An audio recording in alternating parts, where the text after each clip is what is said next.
You know, if you're really finding yourself struggling, like what are the safe foods that you're going to give yourself permission to spend the extra money on? And then like allocate 30 minutes to just look online and search up, what can I do with chicken nuggets? What to do with leftover mac and cheese? There's so many ideas and recipes. Welcome to Didn't I Just Feed You? A podcast about feeding kids. Hi, I'm Megan. And I'm Stacy, and this week we are super excited.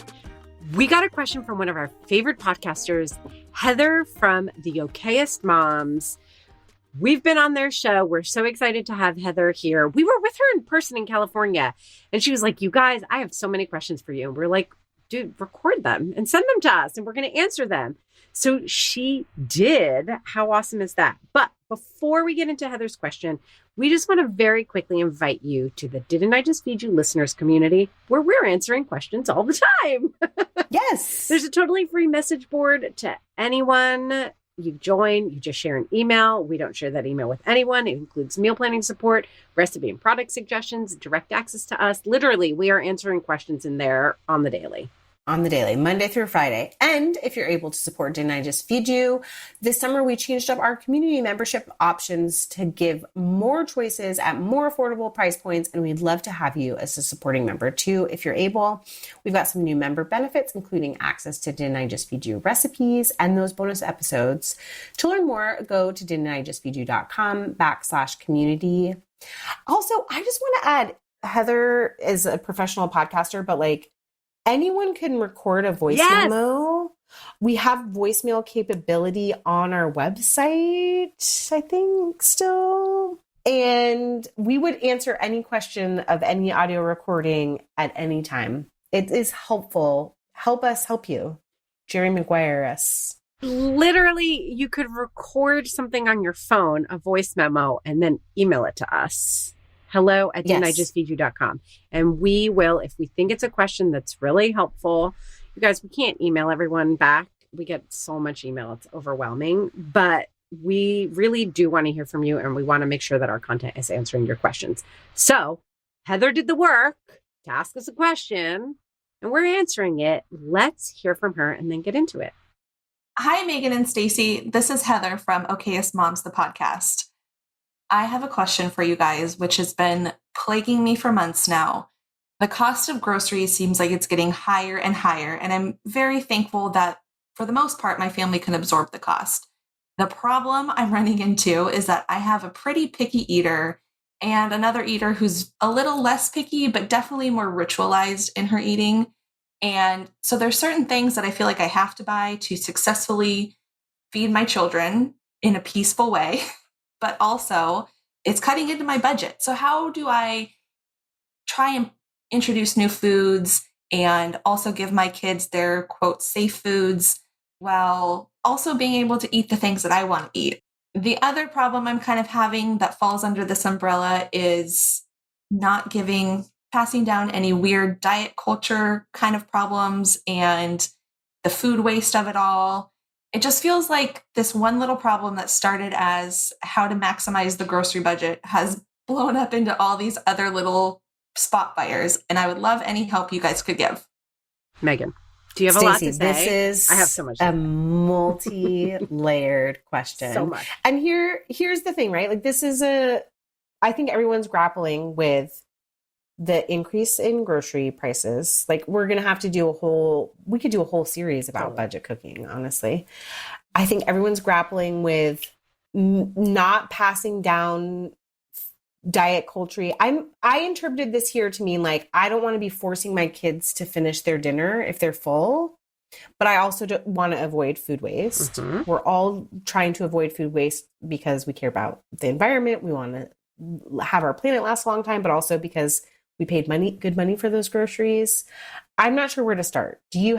Are you like first blush, like this is where we start? I'm so excited about this question because I feel like this is one where I really like when I first listened to Heather's question, a lot of what immediately came to mind for me was from my child development experience before my food experience. Okay. So maybe that's the place to start. And I know we're going to get into like food specifics. There's lots of practical things there. Yeah. Okay. But number one, I feel like I love that Heather asked this question and is grappling with it, because I just want to emphasize that I think it's great that she's taking her kids' preferences so seriously. Yes. And, picky eating exists on a spectrum. And a lot of times, and I've done this too, so this is not, I'm not judging, I'm not wagging a finger, but a lot of times food experts, when they're thinking about food more than they're thinking about child development, are like, oh, it's just a power struggle. Just keep at it. Put those 12 things in front of them. And that is true for a huge swath of kids in the middle. But for kids who are neurodivergent in all different ways, sometimes, not for all of them, it's a much bigger deal than that. This idea that kids will eat when they're hungry, I literally have said this to parents. That is not always true. Not all kids will eat when they're hungry. There are some kids who will not. Now, usually, again, that's clustered with other behaviors that parents are probably aware of and have identified or in the process of identifying. So being really serious about like understanding why your picky eater is a picky eater and deciding how to prioritize their safe foods in your grocery budget is really important, and not something that should be done lightly necessarily. And not something that you should like throw to the bottom of the list. Like for some kids, if they only eat one brand of chicken nuggets and those chicken nuggets are expensive, I say maybe cut somewhere else and continue buying that one brand of chicken nuggets. That might be really important in your household. And I don't think you should feel bad about it. I know it's frustrating. I know it might feel like you have to give up something that you feel like you could buy for yourself. And that's annoying. I don't know. And I have this like child development hat on of thinking about the time of year we're in, where kids are in a transition time, right? So if we're going to be talking about this in real time and, inflation right now is happening, well, kids are also starting to go back to school or in the first few weeks of school. Like this is not the time for a lot of kids that you want to start like changing food on them willy-nilly, especially home food. They're back to school. Like it's a new cafeteria, a new classroom. Yes. Even if they're at the same school, it's a new classroom, it's new kids, it's new dynamics. They're different, they're changed, grown from the summer. They've had these lived experiences. So I don't know that it's like the thing that a parent wants to hear, but like I would prioritize safe foods depending on your kid. Like I think that that's like a legitimate thing that needs to be said. The other thing that came to mind for me was that if you make decisions that changes their routine on them because you think your child is capable or ready to deal with that, expect there to be a transition, expect there to be some food waste, and figure out how you're going to best deal with that. And both from a budget perspective and from an emotional perspective, and talk to them about it. And if you're afraid that you're getting into diet culture-y thing, and maybe even if not, I think it's important to talk to kids about money. Yes. Okay. So I talked to my kids about money, and we talked about it from when they were young, after reading a book that really like influenced me, How Not to Raise Spoiled Kids or something like that. I'll link to it in the show notes. Okay. But talk to them about how you're budgeting, talk to them about how you have to make different decisions, sit down with them, and then give them some power and control. Like, I know you love these chicken nuggets, but they're not the only ones you eat. I know they're your favorite. And I know that like you're just starting a new classroom and you'd like to get those, but like, this is how much they cost. We need to buy all this other stuff. I'm cutting in the budget. Like, can you help me? Yeah. Like engage them in the process and talk to them. Also, this is not budget related, so it's really interesting. But I had a conversation with my kids this summer about screen time, where I was like, here are my, we've been having a lot. Here are my concerns. And then I offered like 3 or 4 solutions and let them, like the solution that we ultimately came to was a collaboration with all of us. And my kids are 10 and 7. Mm-hmm. Like they're not teenagers like your kids are. Like they were able to understand what my concerns were.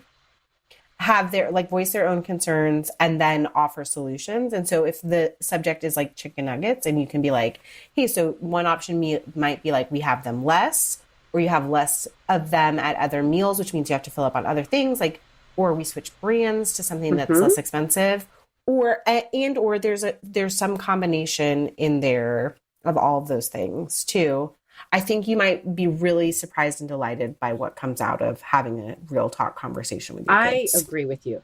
The one little asterisk that I'm going to put out there is that neither of us are child psychologists. Yes. And I would say that if your child has experienced food insecurity, whether it's your biological child and your family has experienced food insecurity, or maybe it's you're feeding a foster child or an adopted child who's had experiences outside of your home and your family structure, then I would be like more careful. I'm not qualified to say like what you should do. But, talking about budget and food and like having to make hard decisions might be emotionally triggering. Yes. So just going to put that out there. But I think outside of that, it's a budget, and a kid like Oliver would have liked the challenge. Like, he loves numbers. He loves math. He loves being challenged with like problems, and he loves helping. He's kind of an aggressive, like, wow, I aggressively really relate to that. Aggressively helpful. He is aggressively helpful. This summer at one point, I was like, dude, if people don't want your help, I don't care how helpful you think the information you have is, it's not helpful. Like, please step back. Okay, damn. I'll listen. Thanks. I had to tell him. No, Brian has to reel me in all the time. He's like, they did not ask for that. Leave them alone. You don't need to add anything to your plate. Go away. Okay, anyway. Step away. Okay. He would have loved to go to the grocery, like I don't normally, when he was little, I tried to go to the grocery store without my kids, but like, great. Like, come to the grocery store with me. Like, here's your charge. Go look at the chicken nugget aisle, figure it out. This is the price. Like, make it a little game. He would have loved that. Yeah. So that's my first blush. Okay. What's your first blush? Well, I think we have to talk about the diet culture thing, especially if we're going to say, if one part of the advice we're offering is like, okay, maybe you change up the portion of that favorite safe food. Yeah. Yeah. Cause like if we keep coming back to chicken nuggets, but I think it's a great example because I had this and we shared it on our private Instagram. Mm-hmm. The Just Bare chicken nuggets that my family loves. They have like doubled in price for the same bag. So I have had that's something I would throw in my cart without even thinking about it who knows when the price increase happened, because I was just like, yep, this is a go-to meal. Yes. Throw it in the cart. Nope. Add to cart. No problem. Mm-hmm. And then one day I was like, you are charging me $18 for a 20-ounce bag of chicken nuggets? Yep. I really have to question this. So anyways, chicken nuggets are a great example. If we're going to change the portion that we're offering our kids, there is the risk of that coming across as like we are managing their food, especially when the ultimate goal should be like we're honoring their hungry. If they're hungry for 6 chicken nuggets, giving them 4 might send the wrong message. So I think that's another place to talk to them about it. And then also maybe offer other foods that are not like, that are still on the safe list, but maybe less expensive in higher portions. Totally. So like if they love a fruit or vegetable, or maybe it's bread, because that can sometimes be affordable and be safe, maybe we offer a higher portion. And then I think the onus is really on us as the primary cooks, as the parents, to say, okay, well, if I cook this whole bag of chicken nuggets and they don't get eaten, then what am I doing to like repurpose, reuse them, or eat them up in a way where I'm not wasting that money? Totally. And that's like, I find that the most exciting part of this question, because then it's a call to be creative. I think it's a stressful thing for other cooks, though. I know. I think that's like the most stressful thing. Yeah. I want to talk more about that. But I will say, again, going back to the portion thing, bringing it back to money, if that's really what it's about. Yeah. Because we traveled for 3 weeks this summer, and Oliver has a hard time making decisions and has a huge appetite. Yeah. And after a week and a half, Mike was like, okay, dude, we can always order more. Stop. Like, you're ordering so many things. And we're like, yes, yes, yes. Like, and then we're paying a lot of money to eat these restaurant meals. We have to eat in restaurants or room service for the next 3 weeks. Right. And then there's all this take food leftovers waste. home. Yeah. It's just too much. And like when you're in a hotel, like it's not the same to bring the leftovers back to your hotel room, even when there's a little fridge. So, I like understanding, just making sure that they understand there's still plenty of food available to them if they're hungry. Yes. But that this food is expensive and we don't want to waste. You're 13 almost. You don't need to have a ribeye at the restaurant that's like too big for you. Yes. But can we share ribeye and then get a salad or something? I don't know. So I do think that there's a budget component in a way that you can talk to them about it. I love the language of we can always order more. You can always have more. You can always I'm have going to more. start you with 4 chicken nuggets. There are more in the kitchen. Totally. We can make more. There's more. But we can get more. We can get more next time we're at the grocery store. I love that language of it's available. more. Don't be anxious. It's available to you, and I'm not going to limit you. But let's get back to the creative thing because, there's more in the kitchen. But then it turns out that they're fine. They're satisfied with 4 chicken nuggets, and you have some left over. Now, what do you do with it? Do you have any suggestions for people who don't get excited about that? That feels overwhelming. I mean, no? I'm like, do I? Probably. Yeah, I mean, the thing that's always helpful in trying to like think of suggestions is there's like not a one size fits all for ingredients or for components of meals or for meal leftovers. So one thing that I think of is like, okay, well, if there's leftovers of dinner tonight, I know at least that covers me for lunch tomorrow. And I don't mind eating whatever it is. Like, I really don't care if it's chicken nuggets and I throw together a salad, or it's rice and I make a rice bowl, or it's leftover lasagna and I reheat that in the microwave. Like, I don't care. So some of it is like changing your mindset, right? I know one of Heather's concerns was like, well, how do I also eat what I want? Yes. And I think there's a mindset shift here. Yep. Mindset shift. Yep. Of like, it's nice that I can eat whatever I can eat whatever I want. And like, it's just nice that I don't have to think about what to eat for lunch tomorrow because it's already in the fridge available to me. For like a lot of the examples, think too about like, okay, well, how can I reheat this in a way that I can get another meal out of it? Yes. Whether it's like for lunches for the kids, if it's their safe food, like, yes, go ahead and pack it for lunch too. Who cares if they eat it 2 or 3 or 4 days in a row? So the air fryer is a great tool for that. Totally. I've been loving my smaller any day cooking vessels for like quick steaming things that are a little bit more delicate. So yeah, thinking about how to reheat things and especially if they're the safe foods, and just get them like stretch those further. And then like so those feel like not stressful. Like, okay, you're eating up those leftovers as lunch for yourself or packing them for lunch, reheating them creatively so they're delicious again. And then I get excited about like, okay, well, there's leftovers. How can I make them exciting for myself? Like, can I make fried chicken tacos or something for my lunch or for another dinner that makes it exciting for the whole family? Yeah. What about you? Do you have advice for those home cooks who are not excited about getting creative in order to save money? I mean, it's really hard because it's about ideas. And that's like a lot of people will say like, oh, I don't meal plan because I never know. And like, I don't know what to cook for dinner. It's hard to fill that gap.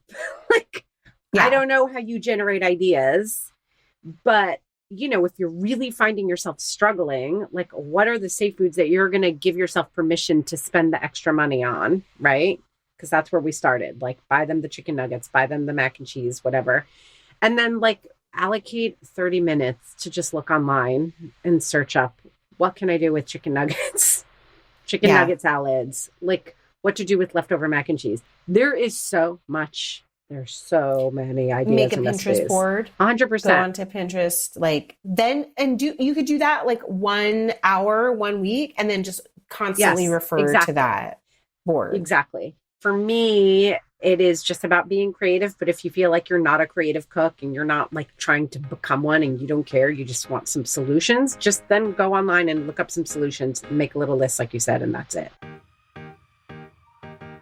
Before we get into the rest of this week's episode, let's take a quick break to hear from this week's sponsors.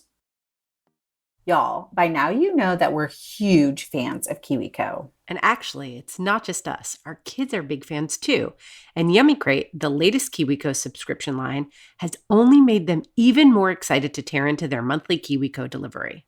Even better than the kids being excited, Yummy Crate has gotten my daughter so excited about cooking that she's looking forward to helping prep school lunches and even help make dinner on some nights. That's amazing. And you know what, Megan? We have proof of that too. This summer on Instagram, we shared the burgers that she made with one of her recent Yummy Crates.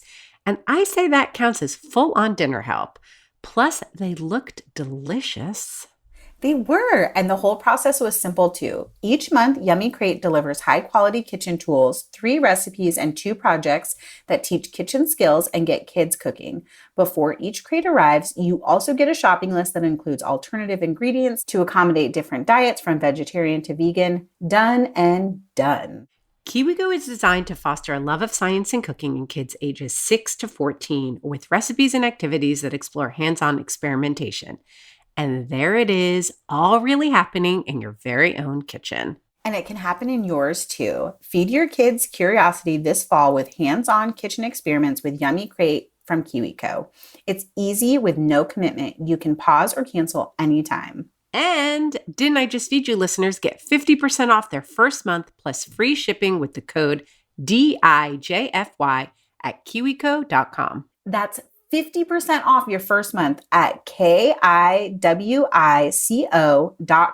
Promo code DIJFY, short for Didn't I Just Feed You? Last year, both Stacy and I discovered Nutrafol, a supplement that supports healthy hair growth by targeting the 5 root causes of thinning: stress, hormones, environment, nutrition, and metabolism. We've been so thrilled with the results that in 2022, we want to make sure every woman knows about Nutrafol, because as it turns out, 30 million women are impacted by weakened or thinning hair. Nutrafol offers 2 targeted formulas for women that are clinically shown to improve hair growth and thickness with less shedding through seasons when hair loss and thinning are normal, like postpartum and premenopausal, and all the times in between. In a clinical study, 86% of women reported improved hair growth after 6 months, and more than 1,500 doctors recommended Nutrafol as an effective and high-quality solution for healthier hair. Most importantly, Nutrafol is 100% drug-free. They use medical-grade botanicals in consistently effective dosages, so you get the most reliable results. And major bonus, you may also notice improvements to your overall well-being, including more restful sleep, less stress, and my favorite, better skin and nails. No matter your stage in life or whether you're experiencing thinning hair caused by stress, hormonal changes, overstyling, or some other reason, there's a Nutrafol product for you. Take their hair wellness quiz on Nutrafol.com for personalized product recommendations. Grow thicker, healthier hair and support our show by going to Nutrafol.com and enter the promo code DIJFY to save $15 off your first month subscription. This is their best offer anywhere, and it is only available to U.S. customers for a limited time. Plus, get free shipping on every order. That's $15 off at Nutrafol.com, spelled Nutrafol.com. Promo code DIJFY.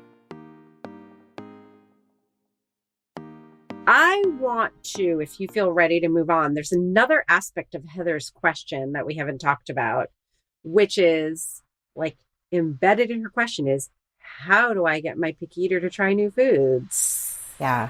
Right? Yeah. So that's in there too. I think we started with writing a sort of permission slip, if you will, to not have to embark on that, especially this time of year, especially if it's hard for your kids. But what if you have a kid who you think really is ready and you really don't want to sacrifice something for yourself and their chicken nuggets really are too freaking expensive right now? Is this the time, or how would you introduce new foods? Yeah, that's a great question. I also think in here too is and this ties to the diet culture thing. Like, we all want to raise our kids with only good experiences. Maybe that's not our intention, but some of these questions lead to that. Like, we don't want to traumatize them. We don't want them, but like, they are going to be challenged in some ways. And so it's like nice, air quotes, nice to challenge them in the safety of their own routine and at home, and you can be their safe space, and know that like, if it's a total flop, you probably can pull off a peanut butter and jelly at the very least. Totally. I know that that's actually real to Heather's life. Yes. Because we've talked about it offline. But I think always when you're introducing new foods, trying to introduce them in a smaller portion where they're not the main part of the meal, even if it's like a main dish kind of thing. So then you're wasting less food if you're doing it in a smaller portion. And then always having some sort of like safe food or comfort food. Maybe comfort's not the right food, but like something that is easy for them to eat on the table makes the new food more approachable. Totally. I think also building on their safe food. So we've been talking about chicken nuggets the whole time. Then making chicken cutlets, like breading them yourself. If they always eat their chicken nuggets with barbecue sauce, having barbecue sauce on the table to accompany you might top yours with an arugula salad and Parmesan, but they can have it with barbecue sauce, which also gets into a practical food thing, which may not be everyone's favorite thing to hear, but if you're really looking to save money on groceries, buying in bulk, not buying the pre-made thing is always going to save you money. Yeah. So, right, the chicken nugget, the relationship between a breaded chicken cutlet that you've made and a chicken nugget, pound for pound, you're paying less to buy the cutlets and the breadcrumbs and the eggs and the flour and to make it yourself. This is why I'm upset about the Just Bare price increase. Because I'm like, for $18, I can buy all of the ingredients to do it. And you'll have way more breadcrumbs that'll last you many weeks. Flour, eggs, you're going to use in a million other ways, and then you can go really a step further, which I know people aren't ready. This is for another episode, but like, if you're talking about chicken or you're talking about meat, which is really expensive right now, buying either the cheaper cuts and making it work, buying the whole bird and learning how to break it down. Shameless plug, Winner Chicken Dinner literally has photos step by step. Yeah. But I've been doing it more lately just because, I don't know, I've been in the mood. I go in and out. And like, it is so much cheaper. I can just buy 2 whole birds and I get 4 drumsticks. I make cutlets out of the breasts. Like, it's so much more affordable. So making stuff homemade. Yeah. But the things you make homemade, building off of their safe foods. If they like boxed mac and cheese and they're open, make it from scratch. So much cheaper and a much bigger portion. I will add to that as much as you're able, especially if you're having these conversations. I know, again, this has to do with like your kids' cooking capability and their neuro diversions, if there are any, like making them involved in it. Like, okay, I know you love chicken nuggets. Let's make chicken nuggets together. Or like, I know you love mac and cheese. Help me grate the cheese for it. Giving them ownership of their favorite foods and also new foods helps them be more excited to eat them. And going back to your point about choices, like, here are 3 possible new foods we can try. Like, what do you think? What works for you? Pulling them into the process is really, really helpful. Yeah. I also want to say, I know, like, bribery, we don't want to tie bribery to food necessarily, like, oh, eat this quinoa and then you'll get a brownie. But you could get creative and be like, let's do like a new foods family challenge. And this week we're going to try 2 new foods. And then the celebration is like, we have a family movie night. I love that. That's really fun. Or like, you will play. This is me revealing my own parenting things. Like, oh, if we do this, if you try 2 new foods this week, we can play I don't know, Roblox Yeah, like together something. for an hour. Yes. It's like I couldn't want to play Roblox any less. Okay. But Guess what I've been learning this summer? Ready for it? Dungeons and Yes. Dragons. yes, I promised Oliver I would spend 10 to 20 minutes a day maximum slowly learning how to play and building a character to play with him. Amazing. But yeah, it's a great tool for getting what you So- need done. It is. I don't want to be like, oh, it's not bribery. It's a reward system. There you go. Is bribery. I like it. But like, let's not tie it to food. So then Yes, it's not the totally. diet culture pull. Yeah. I'm going to say something that kind of works on the other end of the spectrum. Like if you don't think that works for you or your kid or whatever, I was going to say when you try new foods to keep your stress down and to not put pressure on them and get upset with them or even show them visible discomfort with them not finishing or maybe not even trying what you put on the table. Make sure that if you're going to really experiment, you're making something that you like Mm-hmm. because that will help you with food waste. Because trying something completely new, woohoo!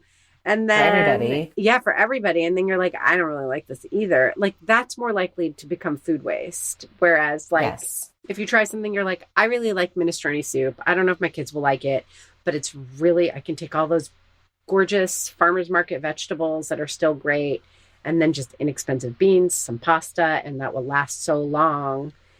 If you know you like it, you can eat that for lunches, you can eat that for dinners, you can freeze it and have it for the future. It won't go to waste. Yeah. That's really important. And it gets to Heather's question of like, how do I also have my own food joy too? I love that she included that as part of her. Like she wants to eat. She wants to eat stuff she's excited about. She's doing all the work. She does. And another way to save is the things that you really love, if they're expensive or you don't want to fight with your kids, just buy a you portion. Yeah. Buy a you portion and be like, yay, hooray, pancakes for dinner tonight. And then make that thing for yourself. You have the salmon. Yes, Yes. totally. I mean, I think that's legitimate too. Like every meal doesn't have to be an opportunity to like work on your child and expand their palate. Yeah. I appreciate that she's asking the question, but like think about what's going on and if this is even the time with grocery prices going up, with school starting. Like it may or may not be. Yeah. That's up to you. This is probably an extreme example too, but like while we were on vacation with Patty and we were at the beach, their two kids and Ella, they do not like seafood, but that's like the only thing that Patty and her husband Vince want to eat at the beach. Like that makes sense. It's so good there. And it was the first time in a really long time where we were making like an adult dinner Mm-hmm. and a kid dinner every single night. And I thought maybe that would feel bad or feel like a ton of work, but it didn't. And it's like, that's just another permission slip. We still all ate together. Everybody's plates look different, but like at the end of the day, everyone ate and and we were all together. And that's like also kind of the only thing that matters. I think there's more that even matters there because you're modeling Yes. Like I'm eating this thing and I'm enjoying it, even if you don't. and you enjoy can it. offer.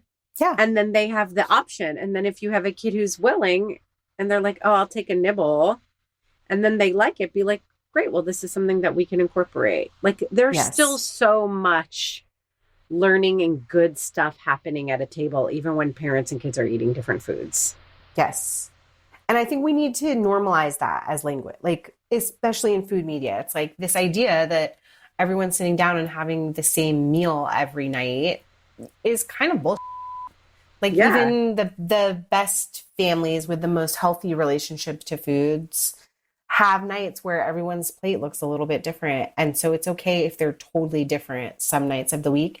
And I know that that can sound more expensive, but maybe you're able to like buy the cheap box mac and cheese that passes for your kids. And then that and like you only need one box instead of like 3 boxes to feed the whole family. And then you're able to allocate money to the things that you want to eat. So it's a different way to look at your grocery budget and how to maximize it. I hope we've answered Heather's question. You know, sometimes when we get questions like these where I like really feel it And you and I tend to lean towards like giving all these permission slips and kind of instead of giving a ton of like practical answers, we're trying to help broaden the way people think of like food and what's acceptable, because food media has been so prescriptive about like everyone should eat together and like this is what it looks like to raise a healthy kid. And, one size fits all. Right. And we don't subscribe to that way of thinking. It's just like we really believe in what we're saying. I just hope it's helpful to people. Me too. Yeah.